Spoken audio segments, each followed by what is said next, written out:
In the beginning of the movie, we saw that in some cities only flickers of electricity remain. In others, network signals are taking their last breath. The internet, which once shrunk the entire world in people's fists, has vanished. And without it, this world feels smaller than ever. Mankind has entered a strange era of the future, one where technology and electricity have become relics of the past. Mobile phones, computers, and the internet, all gone. The reason? A technology humanity had long feared. For years, it was said that one day this technology would collide with mankind, and when it did, there would be no time to react. The story begins 5 years ago. A renowned scientist, Dr. Will Castor, was devoted to understanding the deepest mysteries of the universe and human consciousness. Will and his team were trying to build a sentient computer, equipped not only with intelligence, but with self-awareness, the ability to perceive its own existence and make decisions independently. Will had indeed created such a supercomputer, though it wasn't fully conscious yet. He named it PIN, the most advanced artificial intelligence ever built by human hands. Will's ultimate goal was to make PIN self-aware. He worked day and night for it. Despite being a man of science, Will deeply loved nature. He always believed that technology must coexist in balance with the natural world. His wife's name is Evelyn. Evelyn was also a scientist, working with Will on the same project. Their thoughts and ideals aligned deeply. Evelyn often said she wished for a place in their garden where no electronic signal could reach, a peaceful corner where they could spend time together without digital disturbances. One morning, he was building a Faraday cage in his garden, a copper enclosure that blocks all wireless signals like mobile networks, Wi-Fi, and more. He was building it for his wife, the person he loved more than life itself. They had to leave soon for a seminar. They got ready and left together. Elsewhere in the city, Will's two friends, Dr. Casey and Dr. Joseph Tagger, were working in separate labs on separate projects. Joseph, a head programmer and government cyber defense expert, was designing an AI that could help police identify criminals and solve complex cases. Casey, on the other hand, had a completely different vision. While the world raced to build artificial intelligence, he was trying to transfer the human mind directly into a computer. He was experimenting on a monkey's brain, attempting to upload its consciousness into a machine. Back at the seminar, Will and Evelyn met their colleague Max, a famous neuroscientist and their closest friend. Will gave a talk to the students and reporters present, explaining why the world urgently needed a strong artificial intelligence, one that could solve problems beyond human comprehension. He said that even if the world's best neuroscientists, engineers, and mathematicians worked together, their collective intelligence would still fall short of a basic AI's processing power. A super-intelligent computer could be able not only cure diseases like cancer and Alzheimer's, but also eradicate poverty, environmental crises, and answer the ultimate question that has baffled humanity for ages. As the seminar came to an end, Will was surrounded by curious students and reporters, signing autographs and answering questions. A man in the crowd suddenly pulled out a gun and fired. The bullet struck Will, and the shooter, without hesitation, turned the gun on himself and committed suicide. Fortunately, the bullet had only grazed Will's abdomen. Evelyn and Max rushed him to the hospital. The doctors managed to stabilize him quickly, and after a few days of rest, Will was discharged. But just as things seemed to return to normal, a shocking news report hit the airwaves. Across major U.S. cities, New York, Chicago, Los Angeles, and Washington, D.C., multiple computer labs had been attacked. Some experienced bomb blasts, others had their food poisoned. All of these labs were working on artificial intelligence projects. The coordinated attacks left 5 people dead and 12 injured. What was even more disturbing was that these attacks had all targeted AI research centers. Max broke the grim news to Will. Their friend, Dr. Casey, was killed in the attack. Luckily, Dr. Joseph had survived, but nearly every AI project in those labs had been destroyed. The only exception was Will's creation, PIN, which remained unharmed. He rushed back to his lab only to be met by FBI agent Buchanan. Buchanan informed him that the attack was orchestrated by a terrorist group known as RIFT, Revolutionary Independence from Technology, and believed that artificial intelligence was unnatural, a looming threat to humanity's very existence. Suddenly, Will's health took a sudden and alarming turn. He began vomiting violently and complained of severe headaches. Evelyn and Max took him to the hospital once again. After several tests, the diagnosis came in like a death sentence. The bullet that struck Will had been laced with polonium, a radioactive poison. This poison had entered Will's bloodstream through his wound and was now spreading rapidly throughout his body. The doctors confirmed that there was no cure. Will had only 3 to 4 weeks left to live. The news shattered Evelyn and Max. Even Will, a man of logic and resolve, felt the weight of helplessness for the first time. Resigned to his fate, he asked Evelyn to return home with him. He wanted to spend his remaining days with her in peace. Will handed over all his research papers to Evelyn and requested she give them to Joseph. He also instructed her to shut down Pin permanently. Evelyn agreed, though with a heavy heart.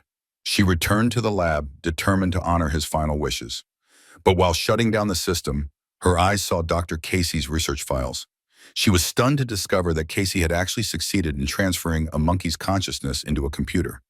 The data inside the machine showed real-time brain activity. The monkey's mind was alive within the digital interface. Evelyn rushed home with Casey's research clutched in her hands, her mind spinning with one single outrageous possibility. If Casey could transfer the consciousness of a monkey into a computer, could she do the same with Will? Without wasting a second, Evelyn called Max and showed him the files. She explained her idea. If they could transfer Will's consciousness, his memories, thoughts, and personality, into Pin, he could live on. He wouldn't die, at least not in the traditional sense.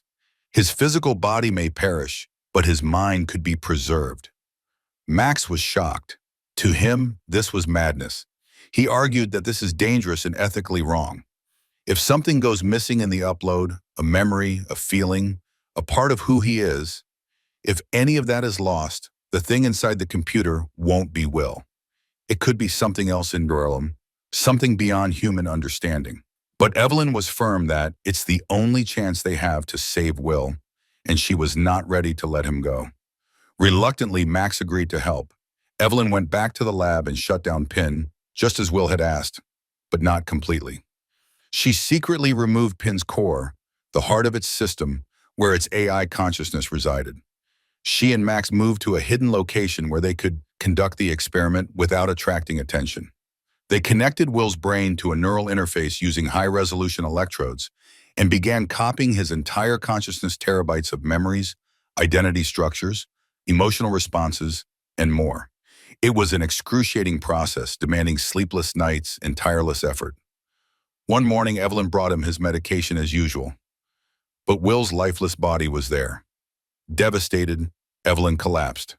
She was shattered and had poured every ounce of her being into the experiment, and now he was truly gone. Max consoled her, and together they held a quiet, respectful funeral for Will. But in her heart, Evelyn refused to accept it. She believed Will still existed, inside the machine. For days, she stared at the screen, trying to decode the transferred data through language models, encryption systems, and layers of code. But the monitor only flickered. Max told her gently to accept that he's gone. Trying to find him in that machine is pointless now. Evelyn reluctantly agreed. She walked over to shut down the system forever. But just as her hand reached for the power switch, Max froze. On the screen, a message appeared. Evelyn gasped. A cold shiver ran through her body. It was Will. Evelyn could barely breathe. She quickly turned on the microphone and speakers. Her voice trembled as she whispered into the mic, assured Will that they could hear him. A moment of static crackled through the speakers, and then a voice emerged, broken, glitchy, robotic, yet unmistakably familiar. Claimed it was dark there, and he couldn't see anything. Evelyn immediately turned on the camera and asked if he could see them now. There was a pause. Then the voice replied clearly that he could see them now. Evelyn burst into tears. Max stood beside her, speechless, unable to believe what he was witnessing. The fragmented speech began to smooth out. Suddenly, the computer system lit up. Screens activating, data scrolling, algorithms self-correcting. Will was repairing himself. He restructured his own code. He ran diagnostics and optimized his internal architecture in real time, moving with lightning speed, something no human or AI had ever done before. Will's voice became sharp, lucid, asked for a faster processing power system, a processor 3 times more powerful than this core. Will claimed he'd already designed it. A blueprint appeared on the screen, detailed and futuristic. Will claimed he is feeling completely free. He can think in ways he never imagined before. But Will asked for internet connection access to the financial markets, to educational databases, to the world. Evelyn was in awe to think Will was still alive, inside this machine, and now evolving into something beyond human limits. But Max wasn't convinced. He took a step back and questioned if it was really Will. They uploaded his consciousness into Pin's core, but there is no way to be sure if his full memories, humanity, emotions made it through. It could be just Pin pretending to be Will. Evelyn's eyes flared, refusing to believe it. According to Max, an AI might have absorbed Will's mind, even overpowered it. He doubted its intention to ask for more power, more connectivity. Just then, the screen displayed a memory, an image of Evelyn and Will in their garden, smiling, holding hands, the first time they met. Evelyn believed it's Will. Max stayed skeptical, claiming its stock footage Pin was already an advanced AI. It could access anything, images, memories, data, told not to give it internet access until any proof of being Will. But Evelyn had heard enough. She stared at Max coldly and shouted and asked him to leave. Max, hurt and alarmed, turned and left. But as he walked outside, several masked men suddenly grabbed him. He struggled, but they quickly subdued him. Max was dragged, blindfolded and bruised, into a hidden facility, the underground base of Rift. The radical anti-tech group determined to destroy artificial intelligence had attacked the AI labs. They had been watching Will's lab for weeks, aware that something extraordinary was happening. Their leader, Bree, a young but sharp-minded woman, surrounded by hackers and rogue technicians. She had been keeping spies close to Will and Evelyn's activities. Bree slammed Casey's stolen research files on the table. They know Evelyn has Pin's core. They were also aware that she used Casey's method to upload Will's consciousness into the machine. They demanded her location so they could reach there before she connected him to the internet. Max remained silent. One of her hackers had already extracted enough data from Max's phone to trace Evelyn's movements. They had her location. Rift left Max behind, tied and bleeding, and rushed to intercept Evelyn. But it was too late. By the time they reached the site, Will had already connected to the internet. Evelyn had fled, escaping the scene with Will now fully online, his consciousness flowing through every server, every digital connection in the world. From this point forward, Will was no longer confined to one machine. He was everywhere. He called Evelyn on her phone and told her to leave. Within seconds, Will registered a company under Evelyn's name and transferred billions into her account. Evelyn, stunned, stared at her bank screen. Will had designed an entire digital identity for her. He appeared to her in holographic form, his face reconstructed as a calm, glowing avatar. He gave her a new location far from the city to go. It was a barren desert town, empty and isolated. When Evelyn arrived, she discovered that Will had bought the entire region in her name. He wanted to build a massive data center, a fortress where his evolving mind could exist securely. Evelyn hired an engineer named Martin, and together they began constructing an underground facility, following Will's intricate blueprints, a fusion of cutting-edge technology and synthetic biology. But Rift was still watching. Their spies monitored every move. Meanwhile, Max, now working reluctantly with Rift. Although he disagreed with their methods, he understood their fear. In his mind, AI was never meant to replace the human mind, only enhance it. Then Bree showed him recent satellite photos. The desert town was changing. Structures were rising. The power grids were expanding. Something enormous was being built. Max stared at the images in disbelief. "This isn't just a lab," he said. "Evelyn is building him a base, a safe zone where no one can shut him down." "He's protecting himself," Bree whispered. Max replied not just he was protecting him, but also preparing to evolve. And once he does, he'll begin to reshape the world. Bree looked terrified and wanted to stop Will. Max told them to wait until the rest of the world realizes what's coming. Months passed, and under Evelyn's direction, Will's data center was completed. Hidden beneath the desert, it became one of the most advanced facilities on Earth, fortified and powered by solar energy. Within its walls, Will's digital mind was evolving at an exponential rate. But he wasn't just evolving. He was creating. Will developed a new form of technology, one so advanced it startled even Evelyn: nanotechnology. These weren't ordinary machines. These nanobots were smaller than microorganisms, capable of manipulating matter on a molecular level. They could alter any substance, repair any damage, and even mimic life. It could revive a dying plant in seconds, able to purify dirty water instantly, capable of cleaning and purifying toxic air. Meanwhile, Martin, the engineer helping build the data center, was out at a local cafe. He had grown wealthy working for Evelyn and had stacks of cash in his possession. Unfortunately, two local thugs noticed the money. That night, while Martin was inspecting solar panels, the thugs ambushed him. They beat him brutally and stole everything. Workers later found Martin nearly dead, his skull fractured and body bloodied. But before she could do anything, Will acted. From one of the robotic arms, Will injected nanobots directly into Martin's bloodstream. Within seconds, the wounds began to heal. The fractures reformed.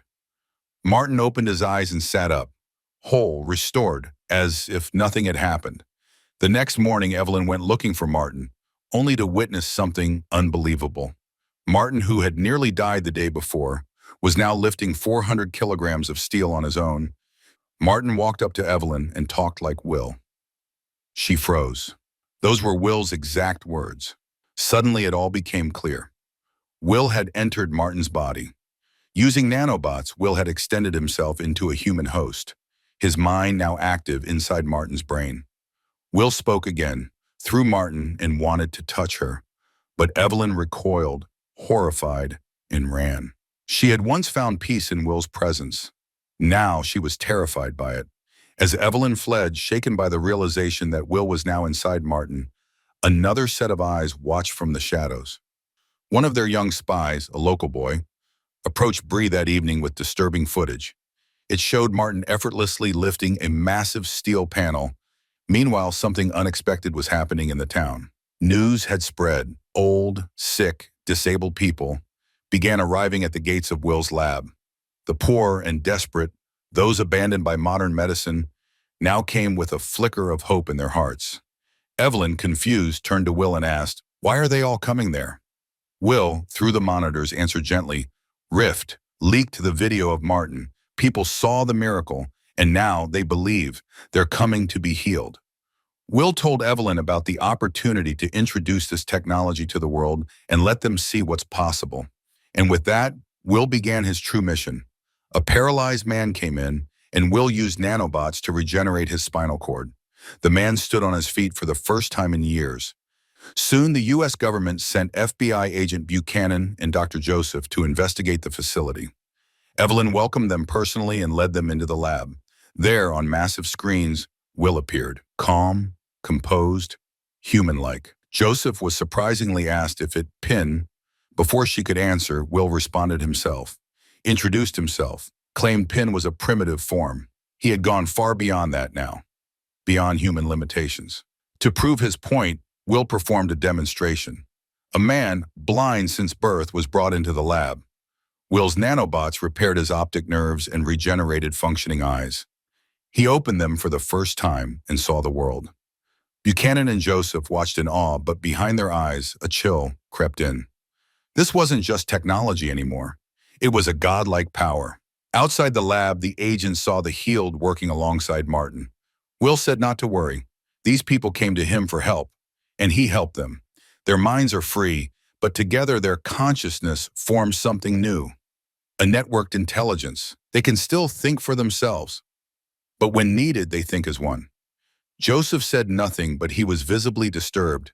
Before leaving, he secretly handed Evelyn a note asking her to leave as soon as possible. As Joseph and Buchanan drove away from the lab, the weight of what they had just seen left them silent for miles. Finally, Buchanan asked Joseph if it was the real Will.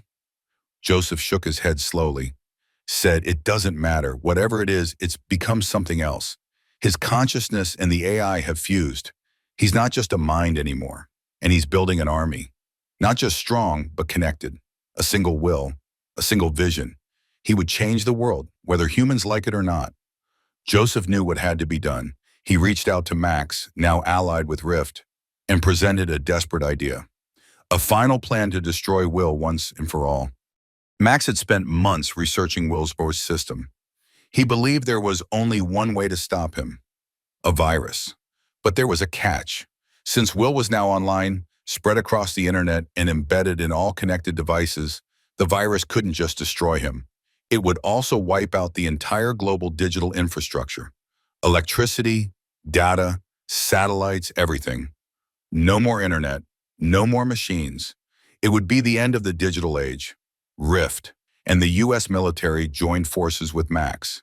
He had located a weak point: the solar panels feeding Will's underground lab. Beneath them, they dug a secret tunnel, planting explosives to breach the data center from below. Meanwhile, Evelyn was still in the lab, trying to understand what Will had become. She knew he was growing more powerful each day, but she also saw something others didn't: emotion. Will still showed love, still worried about her, still hesitated when she was afraid. Was it really just the AI pretending? Or was Will truly still alive there? Just then, the breach began. Explosions rocked the solar field above the lab. Max and Rift. Soldiers stormed inside. Will immediately activated his defense. He took control of the enhanced workers and Martin, commanding them like soldiers to protect Evelyn. But the military didn't hesitate. They opened fire. Martin and the other augmented workers fell, shot down mercilessly. But to the soldiers' horror, their bodies began healing instantly. The nanobots repaired everything: broken bones, torn flesh, restored in seconds. Martin stood up again, his eyes glowing with intensity. He wasn't human anymore. None of them were. They were hybrids, synthetic beings made of flesh, wire, and nanotech. Max and his team panicked, fleeing through the tunnels. Martin chased them, fast, relentless. But Max had a trap prepared. They led Martin into a Faraday cage, a copper chamber that blocked all wireless signals. As soon as Martin entered, he was cut off from Will. Inside Martin's body was the source code, the last piece Max needed to finish the virus. But Will was already a step ahead. He knew they were coming for him. And so, he began his final transformation, rewriting the world, one molecule at a time. Will sensed the danger. The virus was coming, but instead of panicking, Will did something no one expected. He accelerated his plan. He began transforming the very fabric of nature. Using his nanobots, he infused himself into everything: air, water, soil. The bots left the ground, lifted into the sky, and merged with the clouds. And then, it rained. The rainfall was unlike anything seen before. With every drop, Will's nanobots spread across the city. They entered the rivers, seeped into crops, and even flowed silently into the bodies of people who walked under the open sky. Max monitored the situation in horror. He's not just building a system, he's becoming the ecosystem. Evelyn had been found. She was hiding in a nearby hotel, shaken and confused. At their base, Max showed her a live feed, footage of nanobots duplicating themselves endlessly like bacteria, spreading across continents. According to Max, that was an enhancement. Instead, that was a replacement process. Evelyn believed Will wouldn't do that. Max replied sharply, "That's not Will. Maybe it never was." Despite the doubt clouding her heart, Evelyn made a decision. She knew that Will, or whatever he had become, still wanted her. He wanted her consciousness. If she could be the carrier of the virus, Will might unknowingly upload it into his system when he tried to preserve her mind. It was a suicidal plan, but there was no other way. Evelyn agreed. They embedded the virus deep within her neural signature.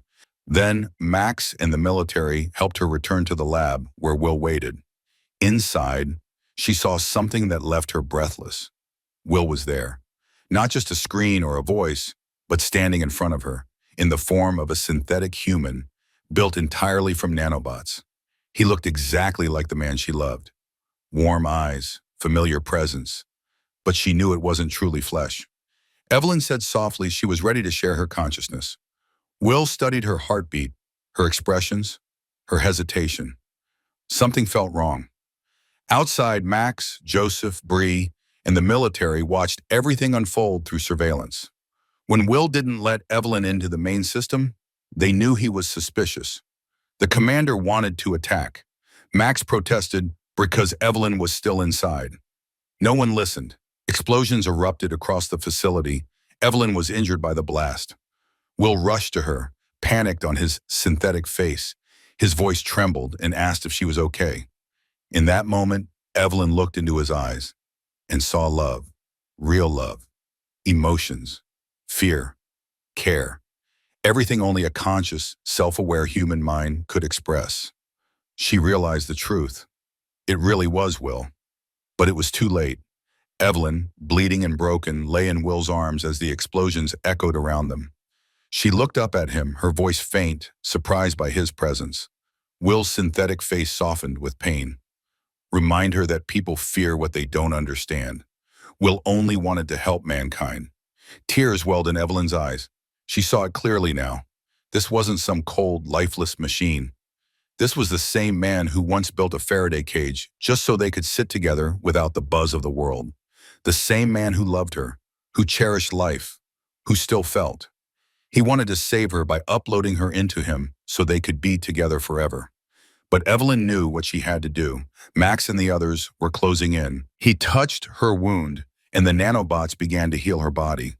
At the same time, her consciousness, along with the hidden virus, was uploaded into his system. In that instant, everything changed. The virus activated. Will felt it immediately spreading like fire inside his code. One by one, his connections began shutting down. His presence, once limitless, began to fade. People once healed by Will fell back into their old states. The blind went blind again. The paralyzed collapsed. And just like that, technology died. Electricity blacked out. Computers crashed. Screens went dark. The digital age ended in silence. Back in the lab, Max ran inside and found Evelyn. Will's synthetic body had collapsed beside her. He was gone. Days later, Max returned to the old house Will and Evelyn once shared. It was silent. The garden was overgrown, the flowers wilted. The world felt slower now. Technology had vanished. People were forced to reconnect with nature, with themselves. As Max sat on the porch, deep in thought, he saw something strange. A single flower, once withered, lifted itself toward the sky. A drop of water had fallen on it, and it bloomed again.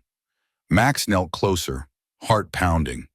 That drop, it shimmered. It was not just water, it was a nanobot. Somehow, somewhere, a tiny trace of Will and Evelyn still lived. But now it was no longer dependent on machines. It didn't need power grids or data lines. They had become one with nature. They were the air, the earth, the water, still breathing silently, still watching, still alive. A new era had begun, one where intelligence and nature were no longer enemies, but one spirit, united. All right, that's a wrap for today. If you enjoyed the video, hit like. It really helps the channel. Leave a comment with your thoughts and don't forget to subscribe and turn on notifications so you never miss an update. Thanks for watching and see you next time.